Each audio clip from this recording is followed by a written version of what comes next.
The notification sound on our shared iPad was nothing special, just another ping in the endless stream of modern life. I was sitting in my favorite worn leather chair, nursing a beer after a 12-hour shift at the garage, when the screen lit up with Jennifer's group chat. "Look at me. I'm stuck with him." The words hung there on the screen like a neon sign in a dark window. My wife of 8 years talking about me to her real estate buddies. I set down my beer and read the rest of the conversation that had been going on for the past hour. "Seriously, Jen, when are you going to dump that grease monkey?" That was Lisa, her best friend and fellow realtor. "I wish I could, but he owns half the house and I need his income for now, just playing the long game." "At least you have Derek to keep you entertained." Another voice I didn't recognize. "Derek makes it bearable. Tom has no idea. Too busy with his precious cars to notice anything." I'm Tom, by the way. Tom Mitchell, 34 years old, owner of Mitchell's Auto Repair, the grease monkey who apparently wasn't worth keeping around except for his paycheck and property ownership. The iPad kept buzzing with more messages, but I'd read enough. I walked upstairs to our bedroom, where Jennifer was getting ready for another client dinner. She was applying lipstick in the mirror, wearing a dress that cost more than most people's rent. "Going out again tonight?" I asked, keeping my voice steady. "You know how it is," she said without looking at me. "Real estate never sleeps. Big client wants to discuss properties over dinner. Derek must be a very important client." Her hand froze halfway to her lips. In the mirror, her eyes met mine. For just a second, I saw panic flicker across her face before she recovered. "I don't know what you're talking about." "Your group chat is still open downstairs. Interesting reading." Jennifer turned around slowly, and I could see her mind racing, calculating. This was the woman I'd married, the one who used to laugh at my jokes and didn't mind when I came home with motor oil under my fingernails. "Tom, I can explain." "Don't." I held up my hand. "Just don't. I'm going to pack a bag. We'll talk about lawyers tomorrow." I started toward the closet, but she grabbed my arm. "Wait. You can't just leave. We can work this out." I looked down at her manicured hand on my work-worn forearm. The contrast said everything about how far apart we'd grown. 8 years, Jen. 8 years I thought we were building something together. Turns out you were just stuck with me. Before we dive deeper into this story, I have one small request. Please subscribe, drop a like, comment, and hit that hype button to boost this channel so more people can discover these incredible Reddit stories. I pulled my arm free and grabbed a duffel bag from the closet, threw in some clothes, toiletries, and the few things that mattered to me. The whole time, Jennifer stood there watching, her mouth opening and closing like she wanted to say something but couldn't find the words. 20 minutes later, I was walking toward the front door with my bag over my shoulder. Jennifer followed me, her heels clicking on the hardwood floor we'd picked out together 3 years ago. "Where are you going?" "The shop has a back office with a couch. I'll figure out something more permanent later." "Tom, please, can't we talk about this like adults?" I stopped with my hand on the doorknob and turned back to her. She looked smaller somehow, standing there in our living room with her perfect makeup and expensive dress. "You want to talk like adults? Here's some adult conversation for you. I know about the secret credit cards, I know about the money you've been moving around, and I know Derek isn't just your CrossFit trainer." Her face went pale under all that foundation. "I've been doing the books for 8 years, Jen. I'm not stupid, just stuck with you, but not anymore." I walked out into the cool October evening, leaving the door open behind me. As I got in my truck, I could see her silhouette in the doorway, but she didn't follow me outside, probably worried about what the neighbors might think. The drive to my shop took 15 minutes through the quiet streets of our mid-sized city. Mitchell's Auto Repair sat on the corner of Industrial and 5th, a brick building that had been in my family for 2 generations. My father built this place from nothing, and I'd been working here since I was 16. I let myself in through the back door and flipped on the lights. The familiar smell of motor oil and metal welcomed me home. This place had always been more honest than my marriage, apparently. Here, when something was broken, you could see it, you could fix it, you didn't have to guess what was really wrong. The back office was small but comfortable. I'd slept here plenty of times when working on big projects. The couch was old but sturdy, and there was a mini fridge stocked with soda and leftover pizza from lunch. Not exactly the suburban dream, but it was real. I cracked open a Coke and sat down at my desk, staring at the paperwork scattered across the surface. Bills, invoices, receipts, the honest arithmetic of a working life. Tomorrow I'd have to call a lawyer. Tonight, I just wanted to sit in the quiet and think about what came next. My phone buzzed with a text from Jennifer. "We need to talk. This is crazy." I turned off the phone and tossed it in a drawer. We'd talked enough for one day. 3 days later, I was elbow deep in the engine of a 2018 Honda when my buddy Rick walked into the shop. Rick owned Murphy's Tavern down the street, and we'd been friends since high school. He had the look of a man bringing bad news. "You might want to hear this," he said, wiping his hands on a bar towel. "Jennifer's been making the rounds, telling her side of the story." I straightened up and grabbed a rag to clean my hands. "Let me guess. I'm the villain. According to her, you're a controlling, emotionally distant husband who drove her into the arms of another man. She's been playing the victim all over town." "Of course she has." I shook my head. "What else?" "She's throwing a party tonight, some kind of moving forward celebration at your house. Word is, she's planning to trash you in front of everyone you know." The wrench in my hand suddenly felt heavier. Jennifer wasn't content to just end our marriage. She wanted to destroy my reputation, too. Make sure everyone in town knew her version of events before I had a chance to defend myself.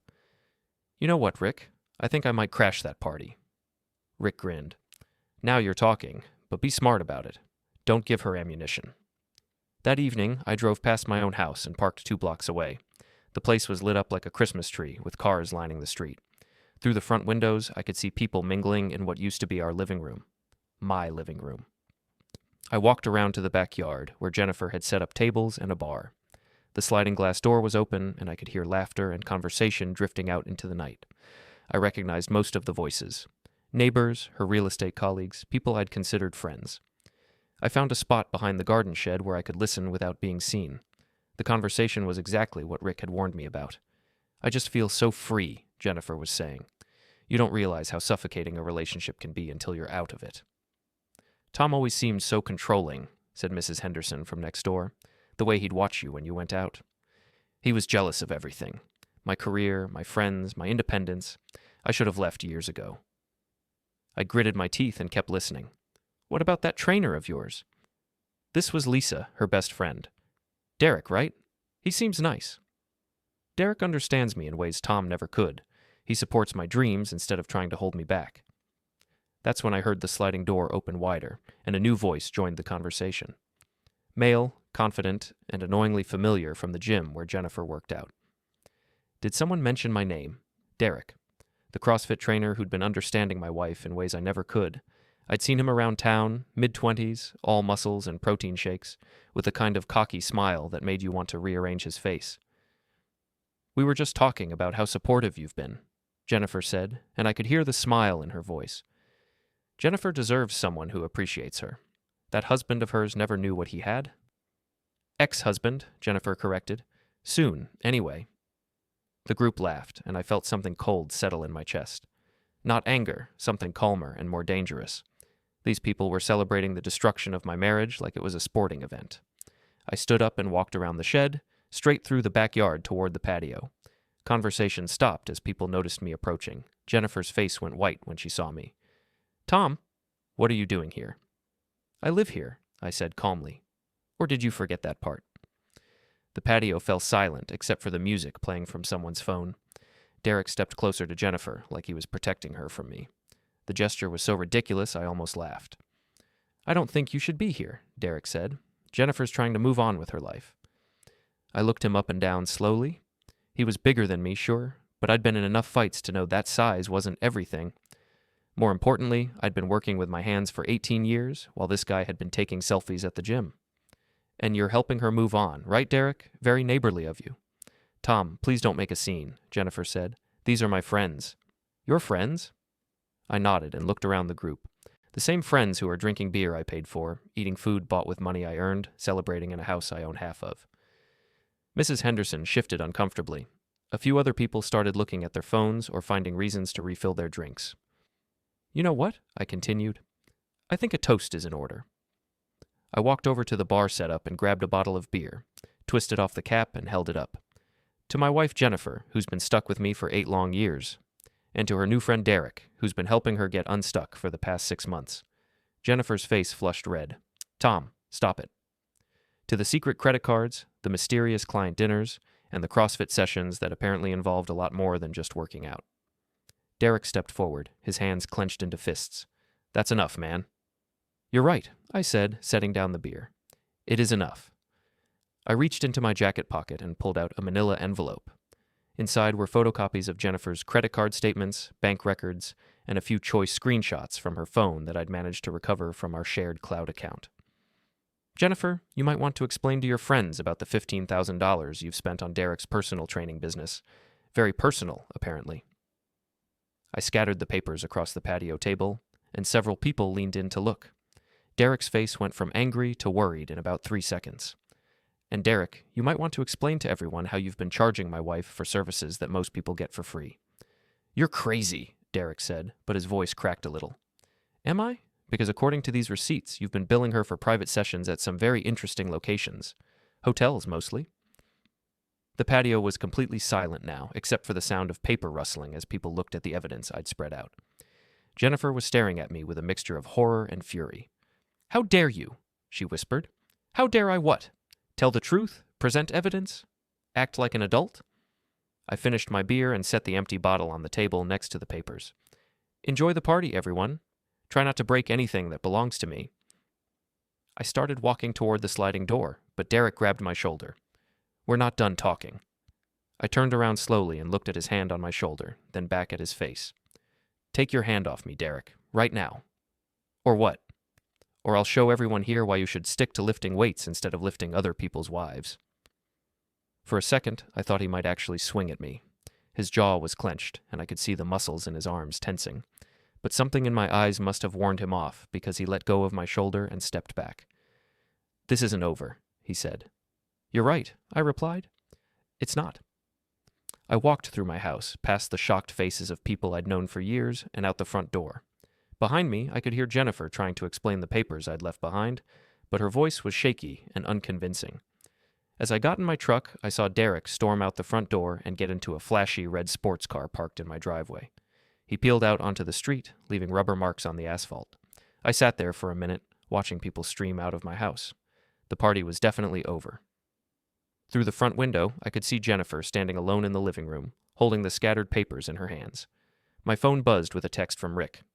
How did it go? I typed back, round 1 to me. But even as I drove away, I knew this was just the beginning. Jennifer and Derek weren't going to just disappear quietly. They'd regroup, plan their next move, try to turn this around on me somehow. That was fine. I'd been underestimated my whole life. People looked at me and saw a simple mechanic, a blue-collar guy who worked with his hands and didn't understand the complexities of modern relationships. They were about to learn how wrong they were. The next morning, I was replacing brake pads on a Ford pickup when my phone rang. The caller ID showed Jennifer's real estate office. Mitchell's Auto Repair. Tom, this is Barbara Chen, Jennifer's broker. I think we need to talk. Barbara was Jennifer's boss, a sharp woman in her 50s who'd built her real estate empire from nothing. I'd met her a few times at company parties and always respected her no-nonsense approach to business. What can I do for you, Barbara? Jennifer called in sick today, but I heard about what happened last night. I think there are some things you should know. I'm listening. Not over the phone. Can you come by the office this afternoon? Around 2? I looked at my schedule. Nothing that couldn't wait. I'll be there. Barbara's office was in the newer part of town, all glass and steel and expensive cars in the parking lot. I felt a little out of place walking through the lobby in my work clothes, but the receptionist smiled and directed me to Barbara's corner office. Barbara was waiting for me with a cup of coffee and a thick folder on her desk. She gestured for me to sit down across from her.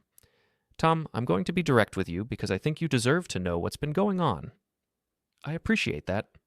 She opened the folder and pulled out several documents. Jennifer has been using company resources for personal business. Expensive lunches, hotel bookings, even spa treatments, all charged to client entertainment accounts. I looked at the receipts she was showing me. Hundreds of dollars in charges, all recent, all unauthorized. How long has this been going on? About 6 months, as far as I can tell. She's been very careful about it, but our accountant flagged some irregularities last week. 6 months, the same time frame as her relationship with Derek. There's more, Barbara continued. She's been bad-mouthing you to clients and colleagues, claiming you're financially irresponsible and emotionally unstable. She even suggested to one client that they shouldn't work with our agency because of your volatile behavior. I felt that cold sensation in my chest again. Jennifer wasn't just cheating on me. She was actively trying to damage my reputation and her own company's business in the process. Why are you telling me this? Barbara leaned back in her chair. Because I don't like being lied to, and I don't like employees who think they can steal from me. Jennifer's been playing games with everyone around her, and it's time someone called her on it. She handed me a business card. This is my lawyer. He handles divorces too, and he's very good at protecting people's assets when their spouses have been hiding money. I took the card and studied it. What's this going to cost, Jennifer? Her job, for starters. I can't have someone working for me who steals from the company and lies to clients. Beyond that, it depends on what you want to do with the information. I stood up and shook her hand. Thank you, Barbara. This helps more than you know. Jennifer made this personal when she started using my company to fund her affair. I'm just returning the favor. I left Barbara's office with the folder of evidence and a much clearer picture of what Jennifer had been doing. She hadn't just been cheating, she'd been systematically planning for our divorce while stealing money to pay for her new relationship. But I wasn't ready to call the lawyer yet. I had a better idea. That evening, I drove to Jennifer's office building and waited in the parking lot. I knew she'd have to come in eventually to clean out her desk. Barbara had promised to fire her first thing in the morning. Sure enough, around 8 p.m., Jennifer's car pulled into the lot. She parked near the back entrance and sat in her car for several minutes, probably working up the courage to go inside. I got out of my truck and walked over to her car. She saw me coming and rolled down her window. What are you doing here, Tom? Waiting for you. We need to talk. I have nothing to say to you. That's fine. I'll do the talking. I leaned against her car and pulled out my phone. Opened up the photos I'd taken of Barbara's documents. Interesting reading, I said, holding up the phone so she could see the screen. Expense account fraud, client manipulation, theft of company resources. Barbara's lawyer thinks it might even be criminal. Jennifer's face went pale in the parking lot lights. You can't prove anything. I don't have to prove anything. Barbara already has all the evidence she needs. You're finished, Jen. Your career, your reputation, your financial security, all gone. She started to cry then, and for a moment I felt a flicker of the old sympathy I used to have for her. But then I remembered the group chat, the party, the months of lies and manipulation. Unless, I continued. She looked up at me through her tears. Unless what? Unless you want to make a deal. What kind of deal? I put my phone away and pulled out a piece of paper I'd prepared earlier. A confession. Everything you've done, everyone you've lied to, every dollar you've stolen. Sign it, and I'll convince Barbara to handle this quietly. You'll still lose your job, but you won't go to jail. Jennifer took the paper with shaking hands and read it over. It was comprehensive. Every lie, every theft, every betrayal laid out in detail. You can't make me sign this. You're right, I can't make you do anything. But tomorrow morning, Barbara's going to fire you and turn all this evidence over to the police. Your choice. She sat there for a long time, reading the confession over and over. Finally, she looked up at me. What about Derek? What about him? Are you going to go after him too? I smiled, and it wasn't a nice smile. Derek's a different problem that requires a different solution. Jennifer signed the confession with a pen from her purse, her signature shaky but legible. I took the paper and folded it carefully. Thank you, I said. This makes everything much simpler. I hate you, she whispered. I know, but you're stuck with that feeling, just like I was stuck with you. I walked back to my truck, leaving her sitting in her car in the empty parking lot. In my rearview mirror, I could see her crying, but I didn't feel sorry for her anymore. The next phase of my plan was going to require more creativity. Derek thought he was dealing with a simple, heartbroken husband. He was about to learn that some people are a lot more complicated than they appear. Derek worked at CrossFit Elite, a fancy gym in the upscale part of town where people paid premium prices to lift heavy things and feel superior about it. I'd never been inside, but I'd driven past it plenty of times on my way to job sites. I spent 2 days watching Derek's routine. He arrived every morning at 6, left for lunch around noon, and finished his last client session at 8 p.m. Predictable, which was exactly what I needed. On Thursday evening, I waited in the gym parking lot until Derek's last client left. Then I walked through the front door like I belonged there. The gym was all chrome and mirrors, with expensive equipment arranged in perfect rows. Motivational posters covered the walls, and electronic music pumped from speakers mounted in the ceiling. Derek was at the far end of the space, wiping down equipment and checking his phone. He looked up when he heard my footsteps on the rubber flooring. "We're closed," he said. "I'm not here to work out." Derek straightened up, and I could see him calculating distances to the exits. Smart man. "Look, whatever happened between you and Jennifer is between you two. I don't want any trouble." "Too late for that, Derek. You made it my business when you started taking money from my wife to sleep with her." I walked closer, keeping my hands visible and my voice calm. The last thing I wanted was for this to turn into a brawl that would get me arrested. "I never took money from her." I pulled out my phone and showed him the receipts I'd copied from Barbara's files. $15,000 in 6 months. Personal training sessions at the Marriott, the Hampton Inn, and that little boutique place downtown. Very thorough training program. Derek's face flushed red. Those were legitimate business expenses. For what business? The business of wrecking marriages? He set down the towel he was holding and faced me directly. Jennifer told me you two were separated. She said you were just living in the same house until the divorce was final. And you believed her? Why would she lie? I almost laughed. Because that's what she does, Derek. She lies to get what she wants, and when she's done with you, she'll lie about you too. You're just jealous because she chose me over you. She didn't choose you. She used you. Just like she used me, just like she used her company's expense account, just like she'll use the next guy who comes along. Derek shook his head. You don't know what you're talking about. I put my phone away and pulled out the confession Jennifer had signed 2 nights earlier. Read this. Derek took the paper reluctantly and scanned the first few paragraphs. As he read, his expression changed from defiant to confused to angry. She wrote this? She signed it. Every word. He kept reading, and I watched his face as he discovered what Jennifer really thought of him. The confession was detailed about her motivations, including her plan to string Derek along until the divorce was final and then move on to someone with better financial prospects. This is fake, he said finally, but his voice lacked conviction. Call her and ask. Derek stared at the paper for another minute, then handed it back to me. What do you want? I want you to understand that you've been played. Jennifer didn't leave me for you. She used you to help her leave me. There's a difference. So what happens now? I folded the confession and put it back in my pocket. Now you get to decide what kind of man you are. Are you the kind who knowingly helps married women steal from their husbands? Or are you the kind who got fooled by a professional liar? Derek walked over to a bench and sat down heavily. For the first time since I'd known about him, he looked like something other than a cocky gym rat. I really thought she cared about me. Maybe she did, in her way. But Jennifer cares about Jennifer first, last, and always. Everything else is just a means to an end. What's going to happen to her? She lost her job today. The divorce will cost her half of everything we own together. Beyond that, it depends on whether she's learned anything from this experience. Derek looked up at me. And what about me? That depends on you. Are you planning to keep seeing her? He was quiet for a long time, staring at the floor between his feet. I don't know. This changes things. It should. Jennifer's about to be unemployed, homeless, and broke.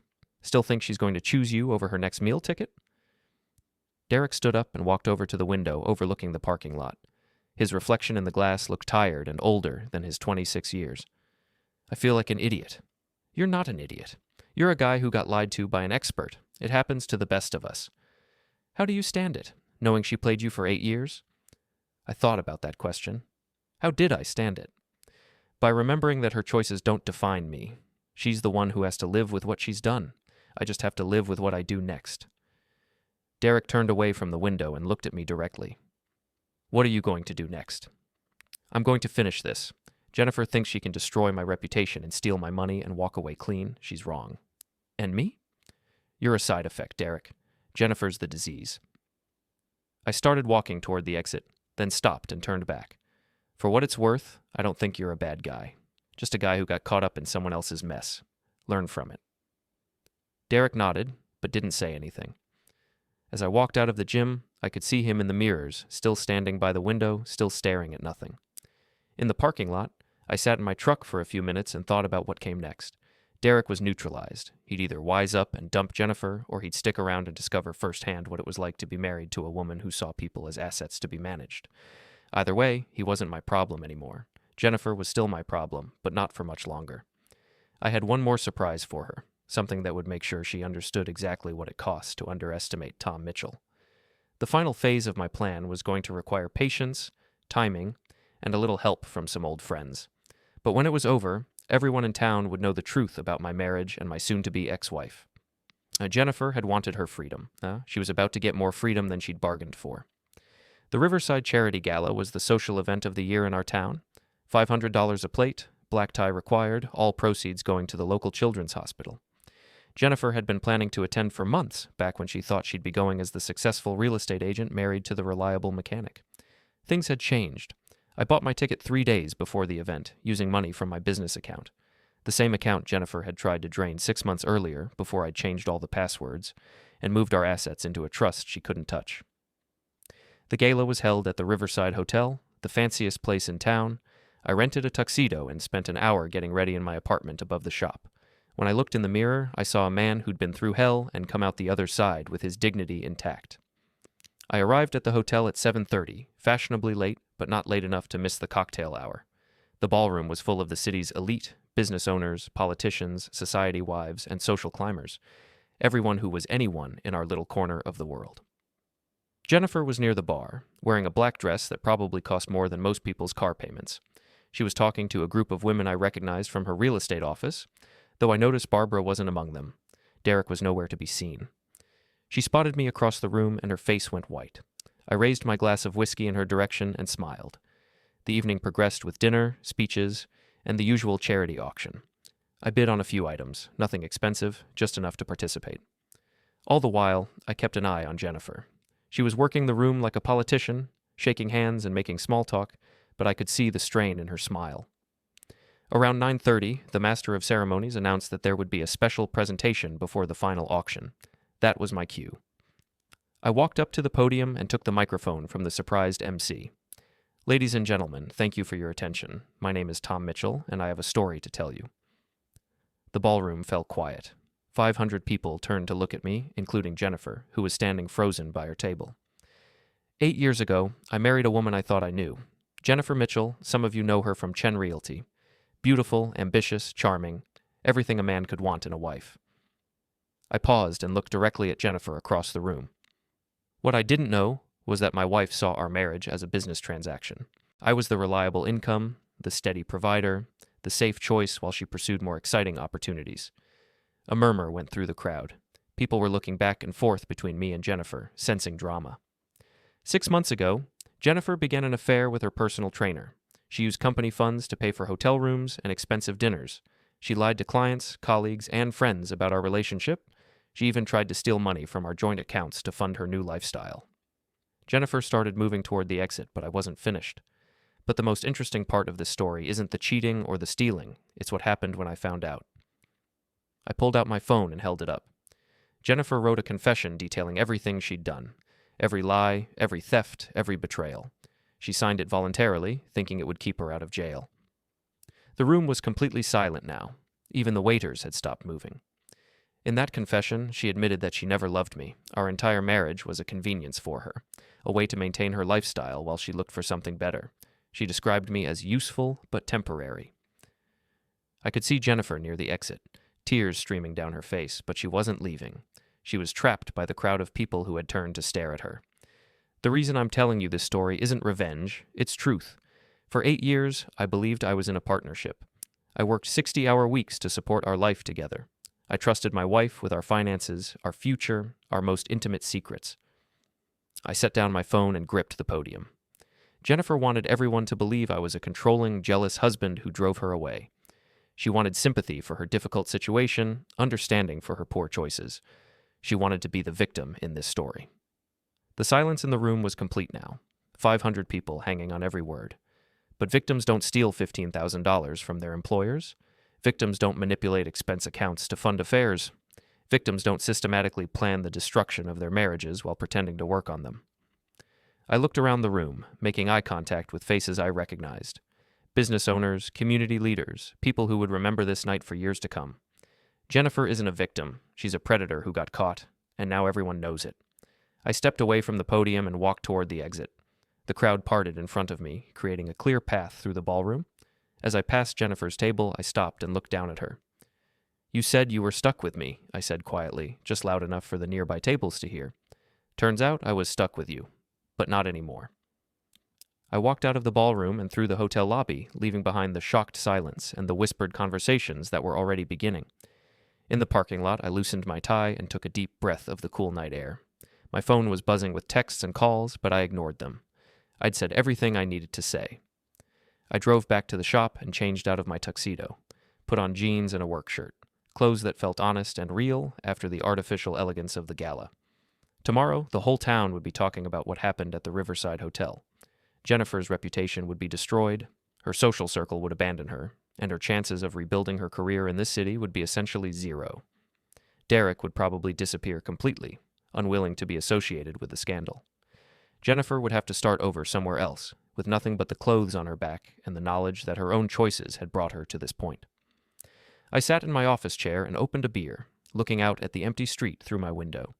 The neon sign from Murphy's Tavern cast red and blue light on the wet pavement, and I could hear the distant sound of traffic on the highway. For the first time in months, I felt completely at peace. Jennifer had been right about one thing.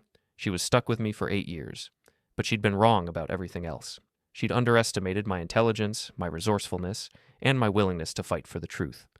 Most importantly, she'd underestimated what happens when you corner a man who has nothing left to lose. I finished my beer and turned off the lights.